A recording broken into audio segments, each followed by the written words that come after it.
Jadi selalu aja ribut gitu ya. Kata saya, rasanya ini bukan masalah sioh deh. Lalu akhirnya coba saya tarik ke belakang. Dan waktu ditarik ke belakang, coba lihat sejarahnya. Waktu anak ini dilahirkan, bahkan dikandung oleh ibunya. Rupanya bapaknya ini punya tugas di luar kota. Dan ibunya marah, kecewa terus. Jadi kemarahan dan kekecewaan ibunya ini mengalir pada anak ini. Sehingga anak ini menolak bapaknya. Jadi kalau bapaknya itu ngajak anaknya, yuk kita pergi misa. Sekarang enggak, saya besok aja. Saya Sabtu. Lalu bapaknya ngomong, ya udah saya juga Sabtu. Oh papa Sabtu? Ya saya Minggu kalau gitu. Itu lihat. Mereka sama punya hobi sepak bola. Dia itu peganglah MU lah gitu ya. Papahnya tiba-tiba pada lihat, ih MU menang. Terus dia ngomong, papa pegang mana? MU. Ya udah saya Liverpool. Dia tidak pernah mau sama dengan ayahnya. Karena apa? Ada sesuatu yang tidak beres, yang belum dibereskan, ditata kembali. Yang ketiga apa? Orang merasa gagal, ditolak. Kasus yang begitu menyedihkan bagi saya sampai saya bergumul dalam doa, yaitu apa? Anak setelah menikah, papahnya dengan mamahnya ini sangat menguasai anaknya. Sehingga mantunya ini sangat menderita sekali. Hidup mantu ini harus serumah dengan papa mama pihak pria. Dan dia selalu sedih, dia selalu menangis. Anaknya dia dikuasai oleh mertuanya. Bahkan uang pun di stop oleh mertuanya. Memang anaknya ini ngikut usaha keluarga. Sampai diikat, sampai parahnya lu bergaul dengan siapa dan siapa harus tahu mertuanya. Sampai saya ngomong, kamu gak akan bahagia, gak akan beres kalau tidak keluar dari rumah itu. Lalu atas desakan saya, doa saya, mereka keluar dari rumah itu.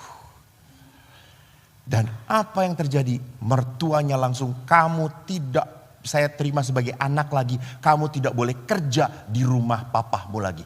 Putus. Gila. Tapi untungnya apa? Istri dan suaminya ini mau berusaha dari bawah. Pelan-pelan.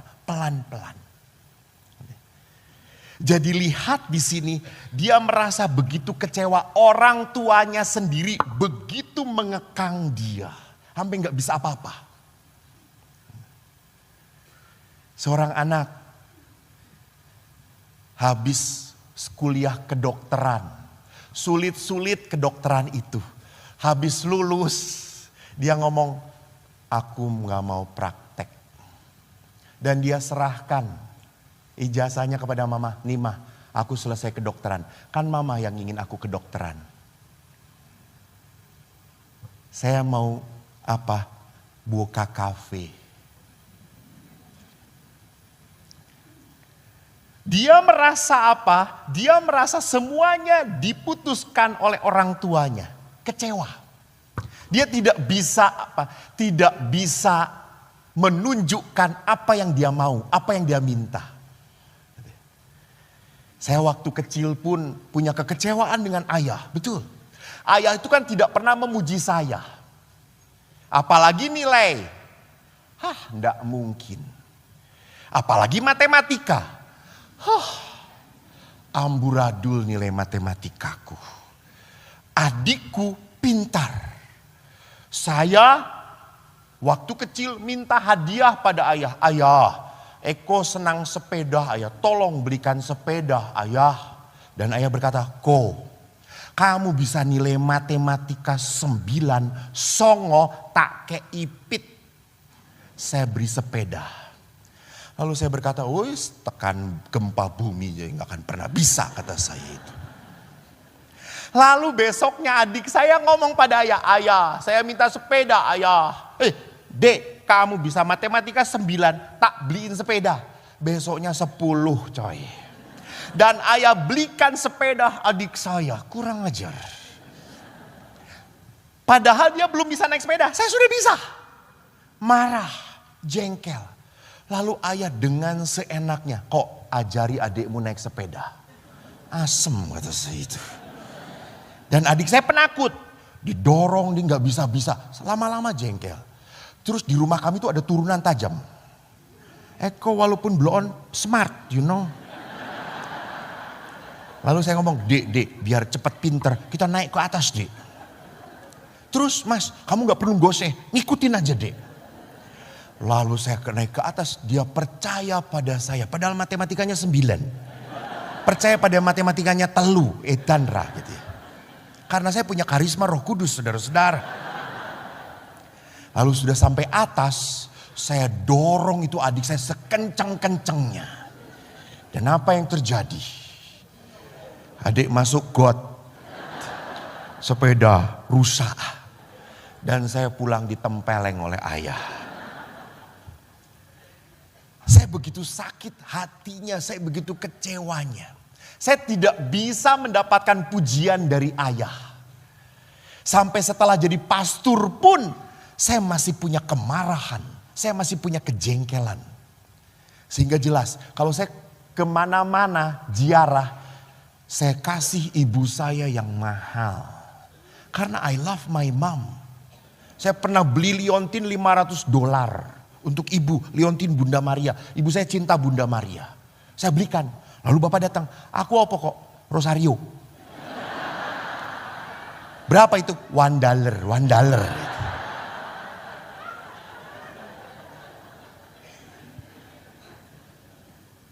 Saya begitu sakit hatinya. Saya tidak punya kerinduan. Sampai saya harus membereskan luka saya. Betul. Saya harus membereskan kesakit hati saya. Dan setelah saya beres, saya akhirnya bisa menerima ayah. Saya bisa berdamai dengan ayah. Maka setelah saya jadi pastor, saya nabung. Saya punya sepeda, saya bawa. Ya, ini sepeda untuk ayah. Tidak perlu matematikanya 9, untuk ayah.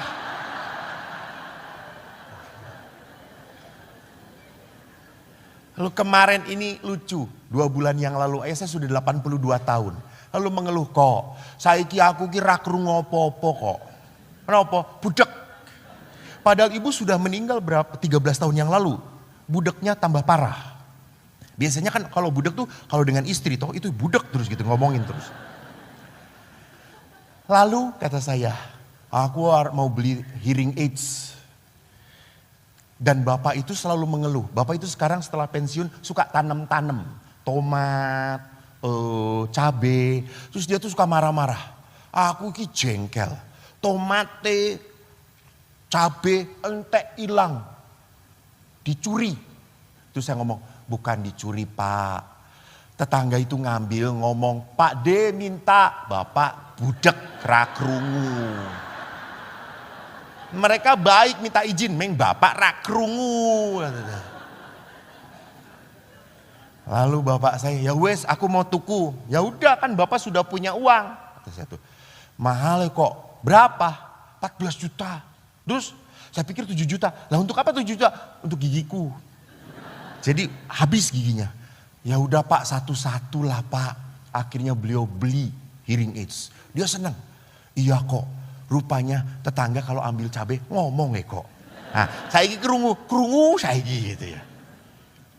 Jelas. Lalu tiba-tiba beliau mengatakan, kok saya ini untukku kok.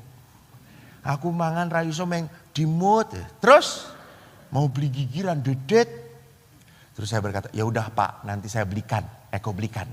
Betul kok? Iya, tapi gigi palsu ya pak, yang second. Bapak ngomong. Ada toh yang second, ada. Kalau orang mati kan gak dibawa toh giginya. Lalu bapak saya, oh kamu melukai ayahmu ya. Apa yang ayah lakukan padaku, kembalikan kata saya itu. Jadi lihat saudara-saudaraku, orang punya kecewa kalau tidak diolah akan terbawa, akan membawa sikap. Yang lain pun apa? Pengalaman kehilangan, kematian, ketakutan, penyakit yang tak tersembuhkan. Saya mendampingi seorang ibu ini baik banget, suaminya memang baik sekali. Suaminya meninggal. Anda tahu, 3 tahun dia masih sedih. 3 tahun. Dia masih menangis. Dan dia berkata, Romo, kalau malam rumah dia dengan anaknya itu cuma disekat oleh tembok. Jadi ada pintu. Kalau malam cucu dan anak-anak sudah ke rumah, saya sendirian. Apalagi kalau hujan turun nangis saya. Saya buka lemari saya lihat baju celana suami saya menangis. Saya selalu berkata, Cun, suaminya namanya Cun, kamu nggak pakai ini lagi ya Cun. Saya sedih, kamu nggak ada lagi. Dan dia menarik diri dari apa? Komunitas. Maka makin menderita. Lihat. Bahwa ada orang yang apa? Sedihnya berkepanjangan. Dia berpikir kalau orang yang saya cintai itu hanya bisa diungkapkan cintanya dengan menangis terus-menerus. No. Saya ingat waktu ayah saya pun sama. Saya telepon ayah saya. Ayah sangat mencintai ibu. Lalu waktu berapa? 1000 hari saya mau misa. Saya telepon ayah, ya kita misa ya. Oh ya, minggu depan ya, ya. Misa ibumu ya 1000 hari. Kok sekarang aku aneh? Kenapa ya? Kalau aku bangun pagi, aku pegang kiri kanan, sudah tidak ada ibumu lagi. Untuk apa ya saya hidup kalau ibumu sudah tidak ada? Lihat. Ini adalah kesedihan yang berkepanjangan. Manusia tidak pernah bisa menghentikan kesedihan. Lalu kita belajarlah dengan Ayub. Bagaimana Ayub menghadapi penderitaan? Ayub melihat bahwa penderitaan itu adalah apa? Tanda kerapuhan manusia. Bapak Ibu, apakah waktu Ayub menderita, Ayub mengeluh atau tidak? Saya ulangi, konon katanya, kata Romo-Romo orang Surabaya ini rajin beli kitab suci. Maka saya tanya, Ayub waktu menderita, Ayub mengeluh atau tidak?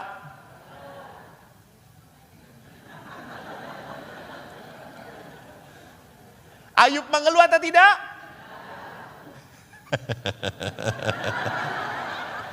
Ayub mengeluh atau tidak, Bu? Iya, mengeluh atau tidak? Mak-mak tuh gitu kalau ditanya mumet, muter-muter gitu ya. Mengeluh atau tidak? Mengeluh, betul. Mengeluh. Ayub mengeluh tetapi tidak menyalahkan Tuhan. Itu, Ayub mengeluh. Kenapa? Karena Ayub melihat, ya ini. Karena kehilangan adalah saat putus asa. Tidak bisa berbuat apa-apa. Seringkali penderitaan terjadi dan kita tidak bisa apa-apa lagi. Kita hanya bisa menangis, meneteskan air mata, sedih. Dan kenapa kita menderita makin menderita? Karena kehilangan sesuatu yang berharga dan tidak bisa kita kembalikan lagi. Itu lihat. Dan yang kedua, bagaimana dikatakan dalam ayat 22, dalam kesemuanya itu Ayub tidak menuduh Tuhan. Ayub menghormati Tuhan. Dan akhirnya Ayub semakin mengerti Tuhan. Jadi Bapak Ibu lihat dari kacamata manusia, penderitaan itu adalah tanda kerapuhan. Tanda kerapuhan itu artinya apa? Apa yang dikasih Tuhan tidak akan selamanya Anda pegang. Enggak. Maaf, sekarang ini Anda sedang duduk di samping pasangan Anda. Ya, jangan-jangan ini malam terakhir. Bukan mendoakan.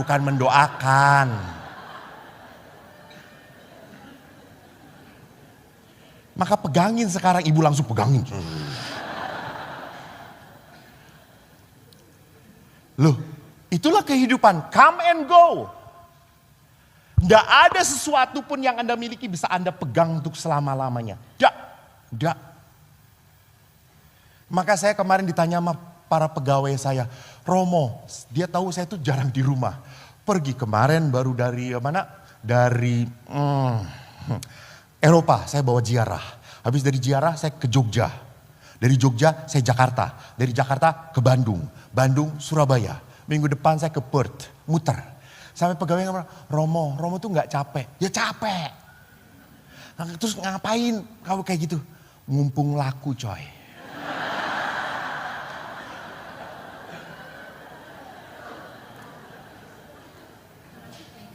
Loh betul. Ini karunia Tuhan. Dulu saya ingat, saya setelah melihat tuh, edan ya. Saya bisa kayak gini karena Tuhan. Dulu Anda tahu, saya waktu kecil, saya tuh dijauhi sama perempuan. Karena saya ini jorok. Saya waktu kecil, umbel. Ijo. Sampai anak teman berbilang, ih si Eko jorok, bau gitu ya. Lalu keluar. Lalu Eko buang, saya masukin lagi. Karena sulit untuk menghasilkan umbel hijau itu gitu ya. Sampai tak seruput nih. Sampai jijik, bau gitu ya. Lalu kalau udah terlalu banyak saya lap ke sini. Sehingga hijaunya sampai sini. Kayak cendol gitu tuh. Kalau lari-lari kena panas jadi kering.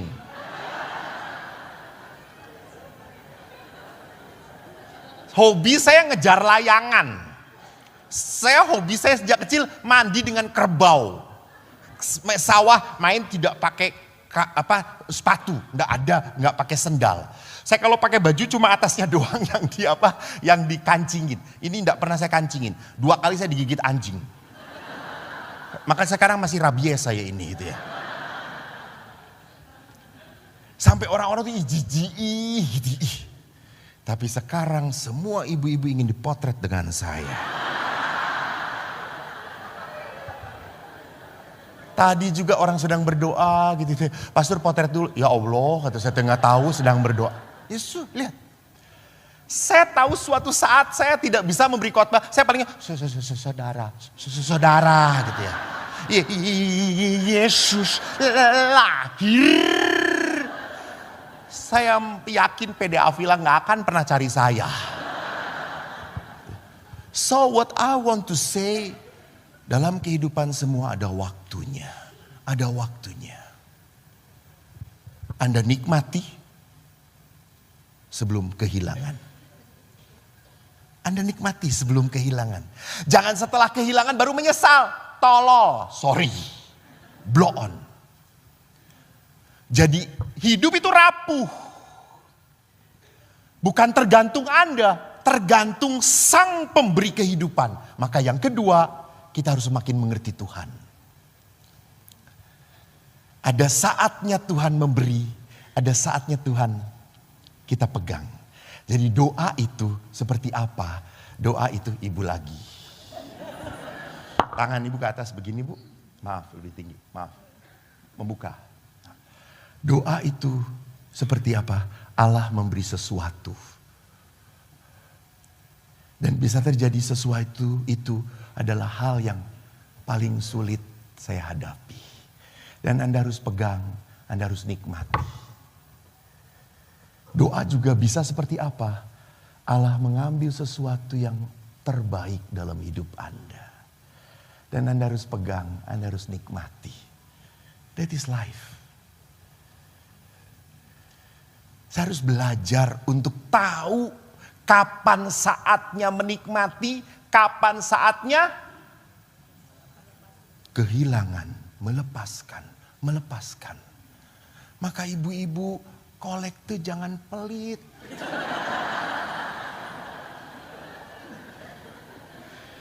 Anda dikasih, Anda harus tahu saatnya melepaskan.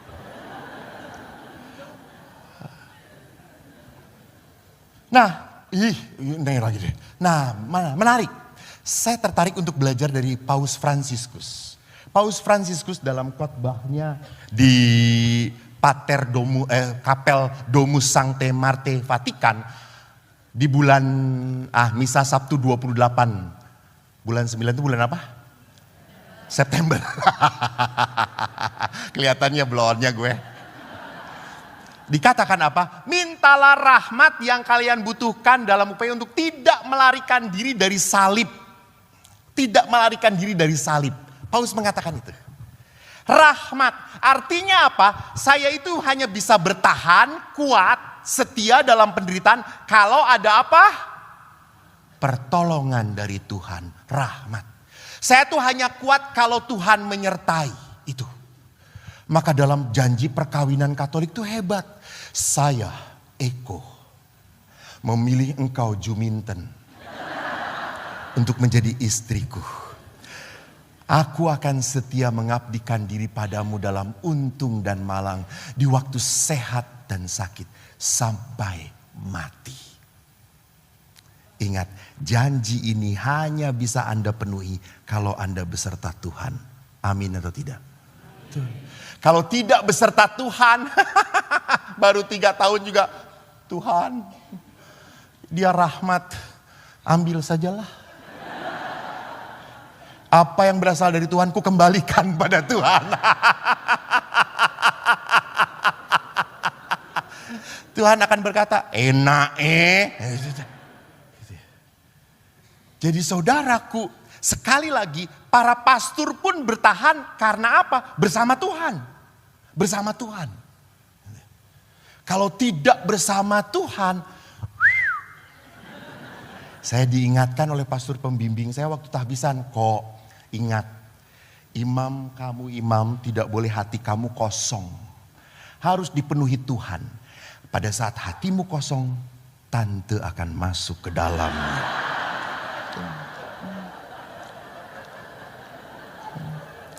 Ingat kalau tante-tante ke pastor, Romo, udah makan belum? Lalu kan kadang-kadang tante ini kan, dia berpikir bahwa pastor itu suci, tahan godaan. Coy, please, pakai baju turun ini naik, ya Allah, hati saya. Gagal fokus kita gitu ya. Kita manusia gitu. Pastor tolong doakan, aduh Tuhanku Yesus gitu. Maka kalau kita tidak bersama Allah, kita akan mudah jatuh. Kita rapuh. Bapak Paus mengingatkan itu. Maka Bapak Paus lihat bahwa pada saat Yesus berkata anak manusia akan diserahkan ke dalam tangan manusia. Yesus berbicara tentang penderitaannya yang pertama kepada para murid. Bagaimana reaksi para murid? Mereka ketakutan. Bahkan Petrus berkata, tidak mungkin Tuhan hal itu akan terjauh darimu. Petrus pun takut pada salib. Dan yang menarik lagi Bapak Paus mengatakan, Yesus pun pernah mengalami hal yang sama. Ketakutan. Dia berkata apa? Bapa, ambillah cawan ini daripadaku. Tetapi Yesus tidak membiarkan dirinya dikuasai oleh ketakutan. Maka Yesus berkata, jadilah kehendakmu. Ini perbedaannya. Maka Bapak Paus dalam khotbahnya mengatakan, saudaraku, bagaimanapun kita akan punya salib dalam hidup kita. Kita punya penderitaan. Kita selalu berpikir, enak ya keluarga dia, bahagia banget, romantis. Itu suami istri kalau ke gereja, Romo pegangan tangan. Kalau pastor berkata damai Tuhan bersamamu, dia langsung cipikat-cipikit Romo dengan istrinya. Sayang banget. Suami saya Romo, di saat damai Tuhan bersamamu, dia salamin tante-tante dulu yang lain. Baru istrinya asem tenang.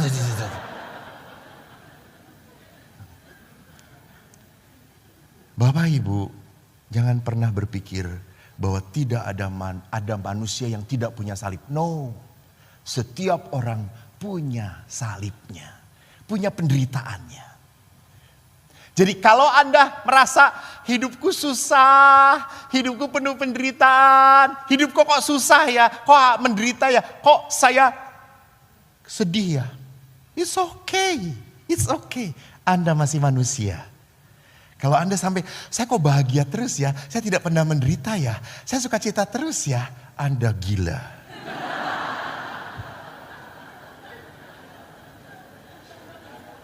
Orang gila tuh cengenges terus saya.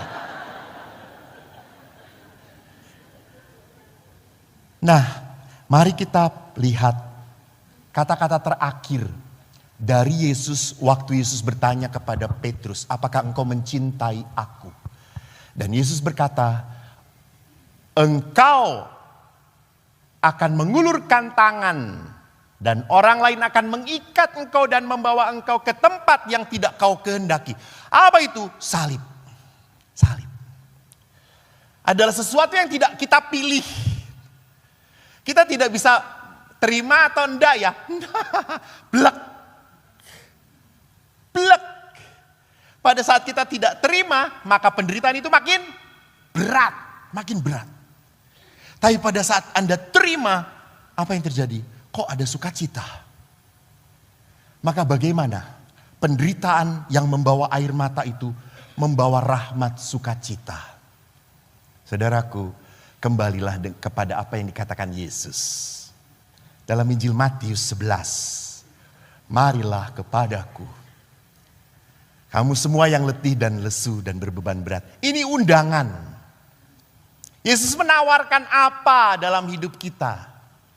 Yesus menawarkan pembebasan. Pembebasan itu bukan berarti penderitaannya hilang. No. Kalau pembebasan itu berarti penderitaannya hilang, mati dong Anda. Pembebasan itu berarti apa? Hati Anda dikuatkan. Mari kita lihat Yesus di tengah badai. Kita belajar dari Yesus di tengah badai. Semoga saya tidak berkepanjangan, tinggal 3 menit lagi 3.30. Ditulis di sana dengan ada kepalan dari panitia, saudara-saudara. Anda ingat kisahnya waktu Yesus di perahu? Ya enggak? Yesus tidur nyaman sedangkan para murid ketakutan. Kenapa sampai Yesus bisa tidur nyaman? Karena Yesus menemukan ketenangan batin. Bapak Ibu jangan lupa setiap orang punya ketenangan batin itu. Asal apa? Asal Anda mau diam, hening, tenang.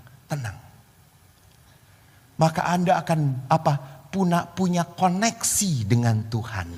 Punya koneksi dengan Tuhan. Jadi lihat pada saat devosi kerahiman. Dikatakan Yesus engkau andalanku. Supaya manusia terkoneksi dengan Allah. Ingat dalam Injil Yohanes. Akulah pokok anggur yang benar. Dan kamulah ranting-rantingnya. Ranting tidak akan berbuah kalau tidak tinggal pada pokok. Maka Yesus berkata apa? Kalau kamu tidak tinggal dalam aku, kamu tidak bisa berbuat apa-apa. Lihat, Yesus ngomong seperti itu. Jadi kita akan hancur, kita hanya tertekan, berbeban terus. Kalau kita tidak tinggal dalam Allah, kita tidak menemukan keheningan. Kita tidak menemukan kesatuan. Bahwa saya ini anaknya Tuhan. Bahwa Tuhan itu memelihara saya. Dengarkan. Dalam batin saya ada yang seperti itu. Tapi kalau Anda mau mendengarkan kegelisahan, ketakutan, kecewaan, kecemasan, maka suara Allah mati, hilang. Kita diminta memilih. Yang kedua, mengapa kita selalu berbeban, menderita, takut, dan gelisah? Karena kita membiarkan Yesus tidur dalam batin kita. Ada orang, aduh Tuhanku Yesus. Ini terakhir saya jatuh saudara-saudara. Ada orang yang sorry ya. Suami istri yang mengeluh, pastor saya selalu ini mengeluh ini itu. Terus saya tanya, Bu masih ke gereja enggak? Enggak. Rosario kadang-kadang. Dengerin puji-pujian enggak pernah. Nonton drama Korea sering. Bu, Pak, kalau orang jarang memelihara hidup rohani, saya bisa menjamin hidupnya pasti dipenuhi dengan apa? Masalah. Pasti hidupnya penuh dengan penderitaan, keluhan. Betul. Kenapa? Karena dia tidak terkonek dengan Tuhan. Dia membiarkan Yesus tidur dalam batin dia. Maka bagaimana caranya? Bangunkan. Kembali punya relasi dengan Tuhan. Saya butuh. Yesus ingat dalam Injil Yohanes, kamu tidak bisa berbuat apa-apa tanpa aku. Ingat saudaraku. Jadi kalau tema kita berikanlah bebanmu kepada Tuhan. Itu bukan berarti saya lepas tangan. Enggak. Tetap kamu harus beresin. Enak aja. Tetap harus beresin. But sekarang kamu bisa membereskan dengan punya semangat. Punya harapan. Punya kekuatan. I am with God. You are not alone. Dan ketiga apa? Yesus berkata, marilah.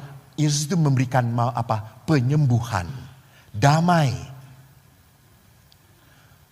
Maka saya ingat apa yang ditulis oleh Bapak Paus Fransiskus dalam Misericordia Vultus waktu tahun kerahiman.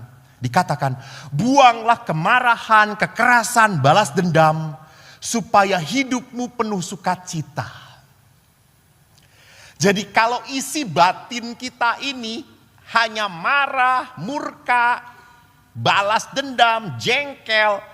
Sampai kapanpun berkat Tuhan gak akan pernah nyampe.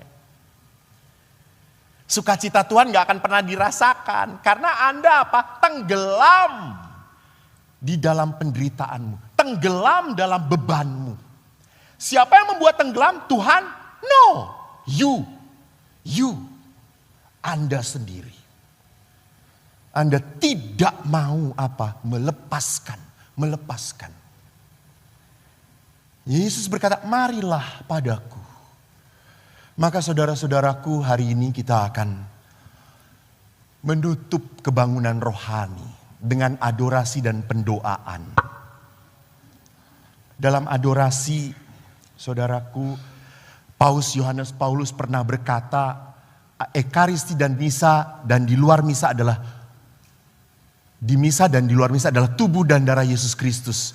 Karena itu layak menerima penyembahan yang diberikan kepada Allah yang hidup. Jadi pada saat kita adorasi, kita berhadapan dengan Allah. Tolong malam ini buka hati Anda. Buka. Jangan berkata I have no problem. Yes, you have no problem because you are the big problem for the other.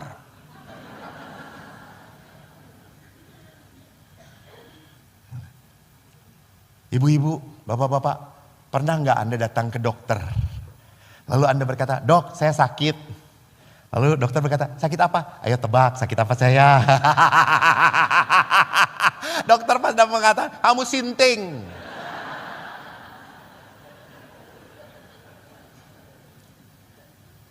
Jadi kalau Yesus berkata, marilah kepadaku yang berbeban berat. You must say to God, what is your burden? Kita harus bicara, Tuhan, apa beban saya? Apa beban saya? Maka apa yang bisa kita lakukan pada saat adorasi? Anda bisa mencurahkan isi hati Anda. Anda mohon ampun atau Anda hanya duduk tenang menikmati Tuhan mencintaimu. Dan Bapak Ibu, nanti pada saat adorasi saya akan berkeliling memberikan berkat khusus di beberapa tempat. Dan nanti para imam akan diundang ke depan untuk Anda yang ingin didoakan. Sekali lagi datanglah dengan penuh iman. Datanglah. Bukan ukurannya aku engkau rebah atau enggak ya. Itu bahkan ukuran. Ora tipe gitu.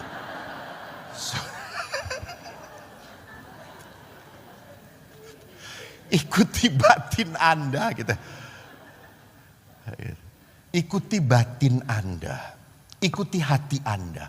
Coba malam ini kalau Anda sudah datang ke tempat ini, Anda sudah berkorban untuk datang mendengarkan si borokokok ini ngomong. Tolonglah yang terakhir, mari bersama-sama kita hadir di hadapan Tuhan. Kita berikan apa yang menjadi pergumulan hidup kita kepada Allah. Saudaraku, mari kita hening sejenak. Kita akan memohon rahmat agar Tuhan hadir di tengah-tengah kita. Biarlah melalui sakramen Maha Kudus, melalui kehadiran Tuhan, Tuhan sungguh nyata. Dengan kuasa Tuhan Allah ingin membebaskan Anda. Dengan kuasa Tuhan Allah ingin mengangkat penderitaan batin, juga penderitaan penyakit. Semoga Tuhan berkenan atas segala kerinduan hati kita. Mari kita hening, kita siapkan hati kita.